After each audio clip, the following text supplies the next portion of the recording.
Servus Freunde und herzlich willkommen zu diesem neuen Video. Ja, ihr habt es vielleicht schon bemerkt, in einem dieser Ecken steht Werbung und genau darum dreht sich dieses Mal auch. Ich habe nämlich mein erstes Gerät gesponsert gekriegt von einer Firma, und zwar von der Firma Lival. Die hatten mich angeschrieben und haben gesagt, hey, pass auf, wir haben da On-Ear-Kopfhörer, die jetzt demnächst auf den Markt kommen. Willst du die vielleicht testen und ein kurzes Video drüber machen? Im ersten Moment habe ich gedacht, nö, mache ich nicht, weil Kopfhörer ist jetzt nicht so wirklich meins, fand ich auch jetzt nicht so interessant. Ich habe ja schon ein Video über meine AirPods Pro gemacht und auch ein Video über meine Over-Ear-Kopfhörer, die ich habe. Sind auf meinem Kanal zu finden, hat mich nicht so gereizt, ehrlich gesagt, jetzt da noch was zu machen. Dann habe ich aber weiter drüber nachgedacht und dann ist mir das erst gekommen, On-Ear, was meinen denn die mit On-Ears? Da hatte ich jetzt ehrlich gesagt keinen blassen Schimmer, weil ich mich damit auch groß nicht auseinandergesetzt habe. Ich habe In-Ears, Over-Ears und fertig. Ne? On-Ear-Kopfhörer sind aber welche, die man einfach nur anlegt ans Ohr. Ne? Da hat man dann so eine Klammer hinten rum. Das werdet ihr dann sehen. Und dann fand ich es doch interessant, wollte das mal testen, gucken, was das taugt, auch für mich, damit ich einfach Bescheid weiß und habe dem zugestimmt. Deswegen steht da jetzt irgendwo in einem der Ecken Werbung. Ich darf die Dinger auch behalten. Die gehen aber dann nachher wahrscheinlich als Gewinnspiel oder sonst irgendwie raus. Aber ich muss es natürlich sagen, vor allem beim ersten Mal, das werde ich sicher nicht immer wiederholen, aber ihr könnt euch drauf verlassen, ich sage, was ich denke. Das werdet ihr im Laufe des Videos dann auch sicher mitbekommen. Ja, ich habe noch ein zweites Päckchen bekommen, also ich habe zwei Päckchen bekommen. Einmal das Kit mit den On-Ear-Kopfhörern von Lival und einmal die Fernbedienung dazu. Und das wollen wir uns jetzt mal anschauen. Wir sehen uns nach dem Intro. Bis dann.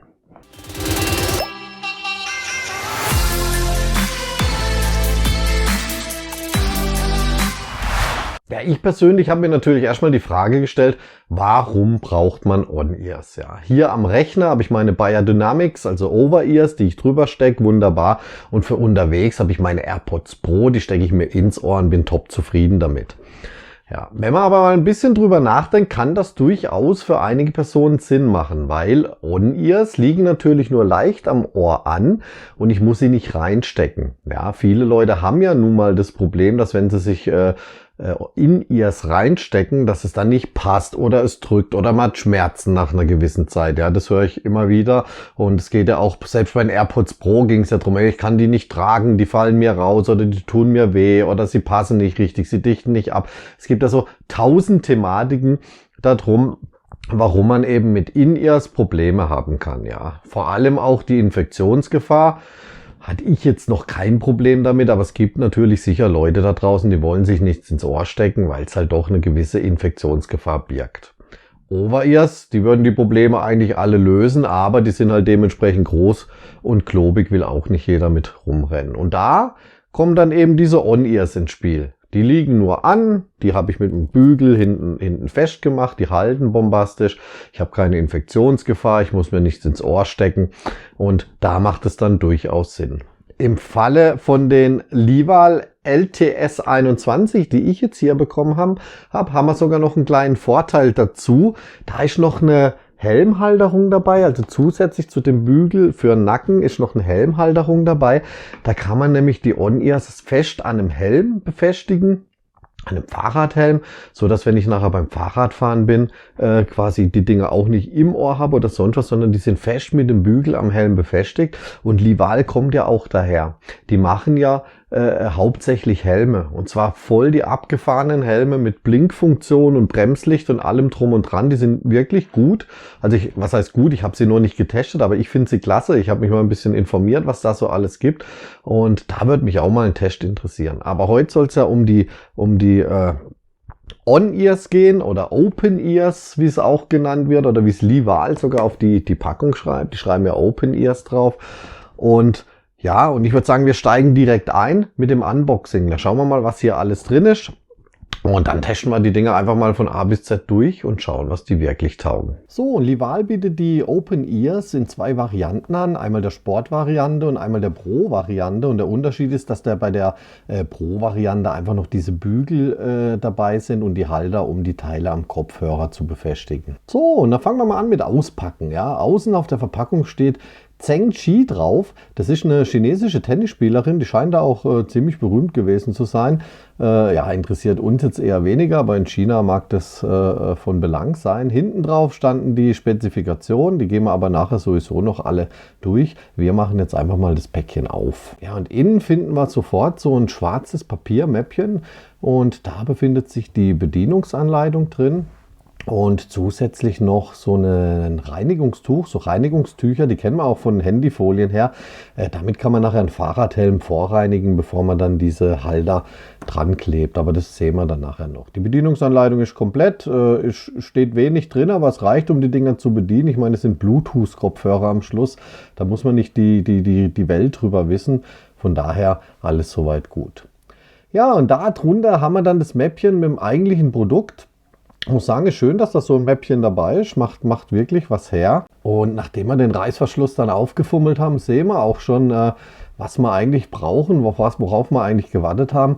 Da ist nämlich einmal oben, naja, darauf haben wir nicht gewartet, aber es ist dabei, da sind natürlich nochmal so 3M Klebepolster dabei, womit man eben, wenn man mal einen anderen Helm hat oder die Dinger mal abfallen oder sonst was, wieder nachkleben kann. Und das hier ist eigentlich das Eigentliche, worum es geht.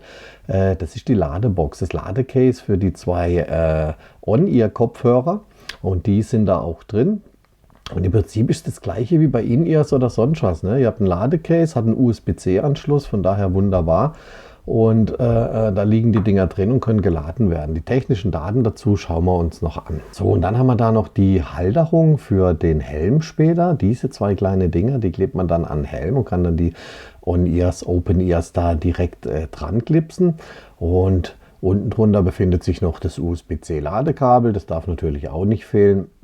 Ich finde es gut, dass es USB-C ist, aber mittlerweile haben das ja schon fast alle. Und hinten dran ist dann noch dieser Nackenhalter, um eben die Open-Ears ganz normal am Körper zu tragen. So, und zu guter Letzt verstecken sich dann noch die Halter für einen Helm. Die kann man an den Helm kleben, dann eben die zwei kleinen Kunststoffstangen dran, wo dann vorne die Open-Ears dran sind. Und diese Halter sind auch drehbar, das heißt, ich kann die komplett abnehmen vom Helm und nachher einfach wieder dran drehen. Aber das schauen wir uns alles im Laufe des Videos an. So, und das war es auch schon. Im Prinzip gar nicht so viel drin, aber mehr braucht man auch nicht. Es ist alles dabei, um die Dinger zu tragen, zu benutzen und eben zusätzlich an einem Helm zu befestigen. So, wir schauen uns zuallererst mal die technischen Daten an, zumindest mal die wichtigsten. Lieber als sagt, es ist ein Bluetooth 5.2 Modul verbaut, spricht natürlich für schnelle und gute und eine Übertragungsqualität mit hoher Reichweite, von daher alles gut. Sie sagen auch, sie sind IP64, also staubgeschützt und spritzwassergeschützt von allen Seiten. Man kann also damit auch im Regen rumspazieren oder Fahrrad fahren, sollte kein Problem sein.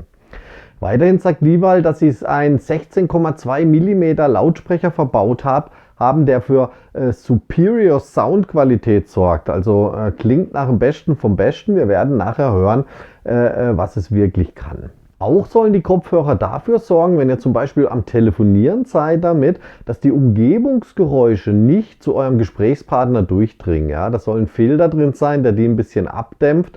Also da geht es jetzt nicht darum, dass ihr wie bei Noise Cancelling selber von den Umgebungsgeräuschen abgeschottet werdet. Wäre auch fast nicht möglich mit Kopfhörern, die nicht im Ohr stecken oder die es nicht komplett umschließen. Aber es geht darum, dass ihr auch bei lauteren Umgebungen ganz normal telefonieren könnt und ihr versteht euren Gesprächspartner und der versteht euch, weil die Nebengeräusche für ihn einfach rausgefiltert werden. Andersrum ist auch eine Technologie verbaut, die dafür sorgen soll, dass man eure Musik oder eure Gespräche oder was auch immer ihr gerade abspielt auf euren Open Ears nicht so sehr nach außen bringt. Ne? Weil das bedingt ja schon die Technik. Ihr habt Kopfhörer, die nur am Ohr anliegen und klar könnte man meinen, ja, jetzt kriegt ja jeder außenrum mit, was ich da höre oder was mir da jemand gerade ins Ohr flüstert. Lival sagt, nein, unsere Technologie tut es so gut wie möglich dämpfen. Ihr kennt es sicher, es gibt ja auch Over-Ear-Kopfhörer, wie zum Beispiel die Beyerdynamics, die ich habe. Das sind halboffene, das heißt die Schale an der Außenseite ist halb offen, ne, mit Schlitzen offen und da hört man doch schon sehr viel von dem, was ich da drauf habe, hört man halt einfach in der Umgebung. Kommt jemand in mein Büro rein, der hört halt einfach, was ich da gerade mache. Ja, Lival sagt, Hammer reduziert mit unserer Technologie. Womit Lival natürlich wirbt, ist, dass das die einzigsten Open-Ear-Kopfhörer sind, die einfach konnektierbar sind, also steckbar. Ne? Das ist so ein ganz großes Ding. Das heißt, ich habe die an meinem Nackenhalter dran, trage die, komme nach Hause, kann die abmachen, kann sie an einen Fahrradadapter oder einen Helmadapter anstecken, kann sie abmachen, kann sie in mein Ladecase stecken.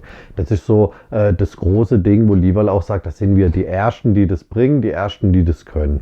So, nachdem wir die paar technischen Daten oder die wichtigsten technischen Daten und die Highlights geklärt haben, fangen wir mal ganz von vorne an. Ich möchte die Teile mit meinem Smartphone, mit meinem Tablet, mit was auch immer für ein Bluetooth-Gerät konnektieren. Und das geht natürlich ganz einfach. Es ist ein Bluetooth-Kopfhörer, die nehme ich aus dem Case raus, schalte sie ein, gehe bei mir auf dem Handy, jetzt zum Beispiel auf dem iPhone, auf Bluetooth und connect die einfach fertig. Und das funktioniert gut, es funktioniert schnell, wie bei jedem anderen Kopfhörer auch. Es funktioniert auch, dass ich die Lival LTS 21 wieder in mein Ladecase reinstecke, später wieder rausnehme und sie verbinden sich automatisch auch wieder mit meinem iPhone. Aber das ist ja nichts Besonderes, das machen andere auch. Funktioniert aber. Die zweite Sache ist natürlich, ich muss mich dann entscheiden, wie will ich sie tragen. Will ich jetzt mit dem Fahrrad unterwegs sein und klemme sie bei mir an Fahrradhelm dran oder nutze ich sie jetzt mit dem Nackenhalter einfach unterwegs, wie man es halt so macht. Ne? Und darauf kommen wir jetzt zu sprechen, nämlich wie mache ich das nämlich, wie kriege ich die hier dran, wie kriege ich die ab und wie montiere ich das an meinen Helm. Ich muss sagen, das funktioniert sehr gut. Also ich habe einen Nackenhalter, der ist auch sehr flexibel. Das Kunststoff ist relativ weich und flexibel. Das bricht auch nicht so schnell, wie man sieht. Das ist wirklich toll. Und man braucht trotzdem eine gewisse Kraft, um die da reinzustecken. Ja? Und die Halter, die sind ziemlich dünn. Ja? Ich glaube, dass das lange hält, aber ich kann mir auch vorstellen, wenn man das sehr, sehr oft macht, irgendwann wird es da dann doch zu einem Materialbruch kommen. Aber ich kann natürlich jetzt nicht sagen, wie lange wird es halten. Ich bin aber guter Dinge, weil das Material ist wirklich beinahe wie Gummi. Das fühlt sich auch wirklich gut an. Ist im Prinzip einfach weiches, flexibles Kunststoff. Ja. Die Montage ist ganz einfach. Man nimmt den rechten oder den linken, ist ja gerade egal, und steckt den Nackenhalter mit so einer kleinen Feder, nenne ich es jetzt mal, nicht keine Feder, mit so einer kleinen Kunststoffplatte, die da unten drauf ist, einfach in den Kopfhörer rein. Das macht man auf beiden Seiten und schon kann man sich das Ding umschnallen und benutzen. Das gleiche mit dem Fahrradhelm, da ist natürlich ein bisschen aufwendiger, da muss ich natürlich erst die richtige Position für diese Bügel finden, die da dann an den Helmhaltern dran sind. Das geht aber auch relativ einfach. Ich habe mir einfach mal den Helm aufgesetzt, sage ja, lacht bitte nicht, der Helm ist schon wirklich uralt. Ich habe mir den einfach aufgesetzt, habe dann die Kopfhörer oder die Open Ears mit der Halterung komplett montiert und habe mir das halt am Helm dran gehalten, so dass es passt. Habe dann den 3M-Klebestreifen abgezogen, also den Schutz, ne, und habe das dann nochmal schön justiert und einfach dran gedrückt. Davor ist aber ganz wichtig, dass ihr die Stelle reinigt, ne, sonst hält es nicht. Wenn da noch Schmutz, Fett oder sonst was dran ist, hält einfach der Kleber nicht. Und so macht er das dann auf beiden Seiten, also komplett fertig montieren, an Helm heben, anpassen, bis es beim Ohr passt und dann einfach draufdrücken an der Seite. 24 Stunden warten, ganz wichtig, dass der Kleber auch richtig satt sitzt und auch hält. Und dann sind die Dinger montiert. So einfach war das schon. Und das Schöne dabei ist, oder was heißt das Schöne, man kann durch eine Drehung an diesen Haltern am Helm, kann man den kompletten Kopfhörer inklusive Halter auch abnehmen. Wenn man zum Beispiel mehrere Helme benutzt, wo man dann die Halter dran hat, kann man die von Helm zu Helm stecken oder von Mann zu Frau oder von Vater zu Kind. Wenn irgendjemand viele Helme hat, aber nur ein paar Kopfhörer, ja, funktioniert.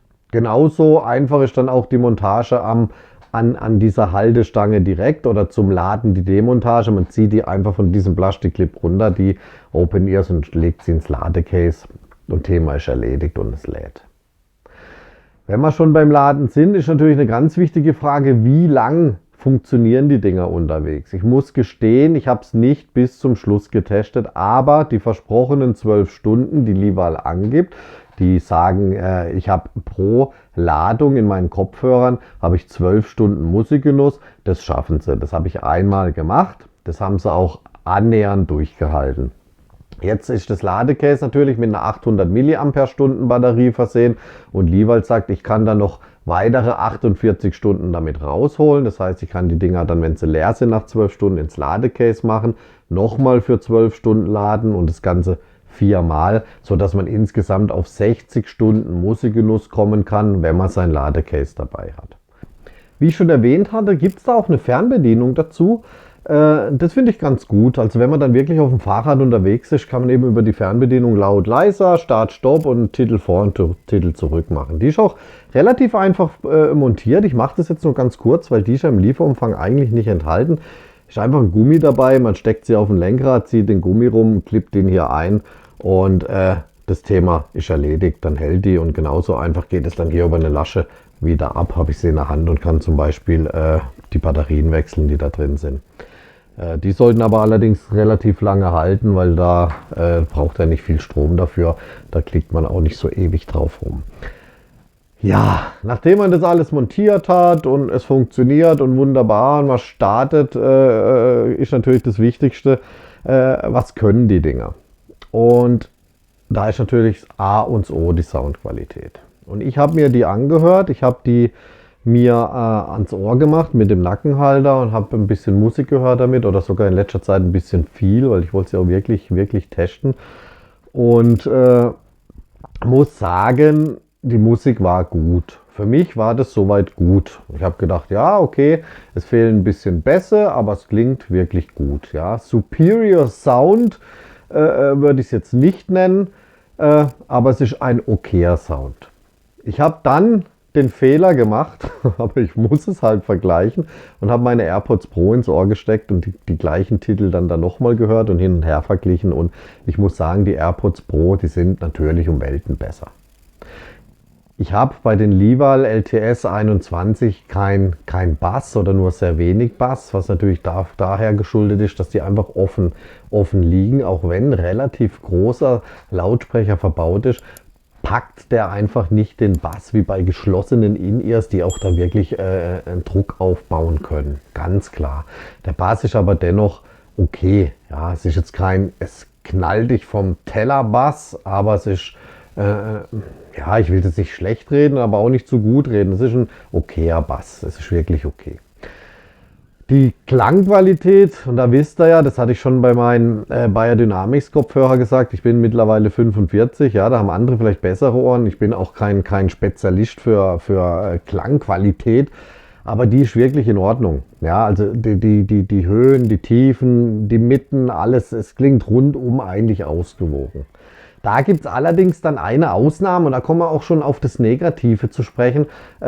Wenn ich die Lival LTS 21 Pro ein bisschen zu laut mache, ja, dann fangen die ganz schnell an zu übersteuern. Das heißt, wenn ich volle Pulle Musik hören will und das ist so richtig kracht, dann merkt man doch deutlich, dass, wie drücke ich das am besten aus, dass der Bass anfängt zu scheppern, dass es einfach ein bisschen übersteuert. Ja, ihr kennt es vielleicht aus Autos, ja, früher damals, da hat man auch die Morzi-Lautsprecher verbaut und irgendwann hat es halt einfach angefangen, so ein bisschen blechern zu klingen und ja, zu übersteuern. Meiner Meinung nach übersteuern sie bei sehr hohen Lautstärken schnell und das kann dann doch stören. Ansonsten ist wie gesagt, ein ausgewogener, okayer Klang. Man kann sie wirklich benutzen und wenn man sie jetzt gekauft hat und man trägt sie und vergleicht sie nicht ständig mit AirPods Pro, denke ich, ist man auch damit zufrieden. Man kann es durchaus genießen, was da rauskommt. Mit eben im Hinterkopf behalten, wenn ich volle Möhre Musik höre, wo wahrscheinlich auch die Hammerbässe drin sind, habe ich halt ein bisschen Übersteuerung, da muss ich 2 Striche leiser machen, dann ist das wieder okay. Und weil man mit den Open Ears natürlich nicht nur Musik hören kann, sondern auch telefonieren und dementsprechend auch, wie ich jetzt hier eine Sprachmemo aufnehme, wollen wir mal schauen, ob die Qualität der Mikrofone wirklich so gut ist wie angepriesen. Und ja, macht euch einfach ein eigenes Bild. Das hier ist jetzt unbearbeitet, der Ton aufgenommen mit den Open Ears und ich bin gespannt, was dabei rauskommt. Was natürlich angenehm ist beim Hören, ist, dass ich einfach den Druck nicht auf den Ohren habe. Und das muss ich sagen, da sind diese Open-Ear-Kopfhörer wirklich ein Vorteil. Ich habe die AirPods Pro im Ohr und ich finde, mir passen sie auch und ich bin zufrieden. Aber vielleicht kennt ihr das ja, wenn man die drin hat und man bewegt sich ein bisschen oder die Ohren wackeln ein bisschen, ne, wenn man das Gesicht bewegt oder beim Reden, hat man oftmals das Gefühl, oh, jetzt haben sie sich ein bisschen verschoben oder sie sind nicht mehr ganz dicht oder ja, das habe ich da halt einfach nicht. Die sitzen am Ohr, die sitzen immer an der Stelle und ich merke sie nicht, ich spüre sie nicht. Sie sind einfach da und es kommt da Musik raus oder sonst was. Das ist eine tolle Sache. Da kann man dann auch wirklich den Vorteil von Open Ears merken, weil das macht dann wirklich Spaß. Sie können ein klein wenig stören, das sage ich auch gleich dazu, weil jeder Mensch hat ja hier so dieser Knochen hier, der so ein bisschen raussteht da am Ohr. Wenn man die nicht richtig einstellt, dann kann es sein, dass sie hier ein bisschen aufliegen. Da kann ich mir vorstellen, dass das auf Dauer ein bisschen stören kann, aber bei mir absolut kein Problem. Also ich habe die Dinger einfach nicht gemerkt, die waren da und es kam Musik und alles wunderbar. Was dann auch ganz gut ist an Open Ears, ist die Bedienung. Also nicht die Bedienung an sich, da kommen wir noch gleich drauf, sondern wenn ich sie bediene. Das ist eine Touch-Bedienung und ich kenne das von anderen In-Ear-Kopfhörern, die Touch-Bedienung haben, wenn man da dann drauf tappt, dadurch, dass das dicht im Ohr sitzt, hat es immer so einen Schlag gegeben. So bum, bum, ne, mit dem Finger, das kennt man ja, so ein lauter Trommelschlag im Ohr. Das habe ich nicht. Das hat bei den Lival LTS 21. Da tappe ich drauf und merke es quasi nicht im Ohr, weil sie halt einfach nur drüber liegen. Ne? Das ist auch ein weiterer Vorteil. Die Touch-Bedienung funktioniert hervorragend. Ist wie bei anderen Kopfhörern ein bisschen Lernaufwand. Ne? Was kann ich mit einmal touchen tun? Was kann ich mit zweimal, mit dreimal, mit halten tun? Da muss man sich einmal durchfuchsen. Wenn man dann weiß, mit welcher Touch-Geste ich welche Funktion auslöse, funktioniert es einfach durch die Bank weg hervorragend. Ich hatte da keine Aussetzer, keine Probleme. Ich konnte die jederzeit gut bedienen und es hat funktioniert. Was mir auch aufgefallen ist, dass der Ton immer gleich bleibt. Ja, ich weiß nicht, ob ihr das kennt bei Ihnen, Ihren Kopfhörern, wenn ihr einen Kopf mal bewegt oder dreht, oder ich hatte es auch vorhin schon mit der Dichtigkeit, wenn sich das Gesicht beim Sprechen bewegt, ne, ich mache es jetzt übertrieben, das habe ich da auch nicht. Das heißt, der Ton, der rauskommt, ist immer der gleiche. Da kann ich schütteln, dann kann ich nach oben, nach unten gucken. Dieser Nackenhalter hält die auch sehr gut an Position. Und ich habe nie, egal was ich mache, ob ich mich drehe, beim Autofahren Schulterblick mache, ne, machen wir ja alle. Als Beispiel, ich habe nie das Gefühl, es ändert sich was an dem Sound, der da rauskommt. Das Koppeln der Fernbedienung ist auch ganz einfach. Wenn ihr die Open Ears aus der Ladeschale genommen habt, braucht ihr im Prinzip nur die Fernbedienung in die Hand nehmen, einmal auf den roten Button drücken und kurze Zeit später hört ihr dann Remote Controller connected. Und ihr seid damit verbunden. So, kommen wir mal kurz zu der Liste der negativen Punkte, damit ich die auch abgehakt habe. Und da möchte ich mit der Fernbedienung anfangen.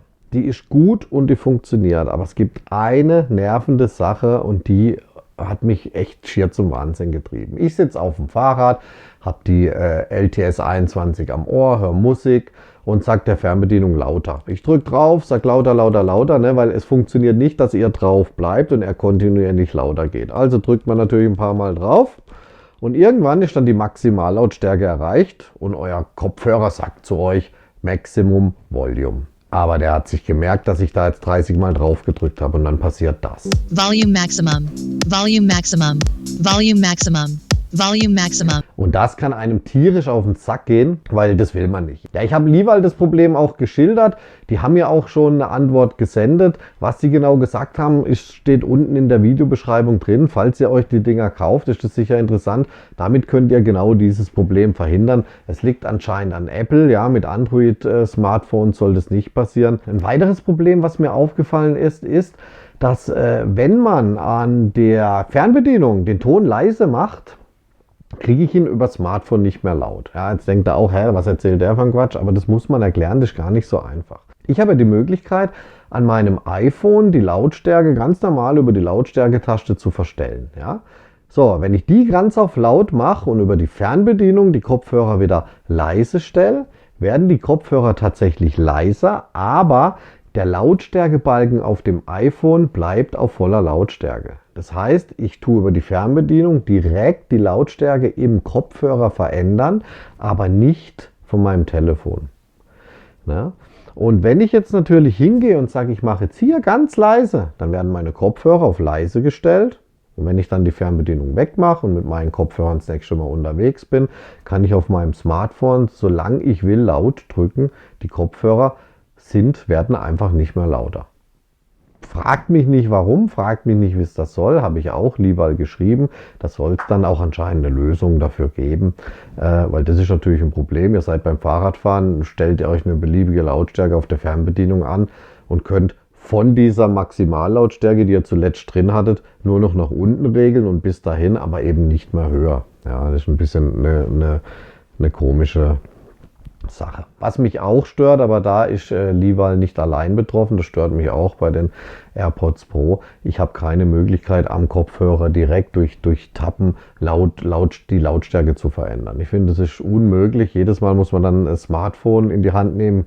Hier hat man wenigstens noch die Möglichkeit, wenn man am Fahrrad ist, eine Fernbedienung zu benutzen, aber wie gesagt, verstehe nicht, warum das nicht funktioniert, dass man Lautstärke direkt über die In-Ears oder über die Over-Ears machen kann. Also das sollte unbedingt kommen, ja, weil das ist eine ganz wichtige Funktion, wie ich finde. Ne? Ein weiterer kleiner Kritikpunkt ist die Verbindung mit der Fernbedienung, und zwar funktioniert es beim ersten Mal immer hervorragend. Das heißt, ich nehme meine LTS21 Open Ears aus dem Ladecase, mache sie an meinen Nackenhalter von mir aus, ziehe sie mir an, drücke auf den roten Punkt der Fernbedienung und sie sind verbunden, funktioniert bestens. Jetzt laufe ich aber ein paar Meter weit weg, die Verbindung zur Fernbedienung wird getrennt und komme wieder zurück. Sie verbindet sich nicht mehr automatisch. Und ich kann dann auch nicht mehr auf den Knopf drücken und sie verbindet sich dann automatisch. Funktioniert einfach nicht. Ich muss dann meine Open Ears ausschalten, ich muss sie wieder einschalten und dann kann ich wieder die Fernbedienung mit nur einem Knopfdruck, innerhalb von einer Sekunde ist die dann wieder verbunden, alles gut.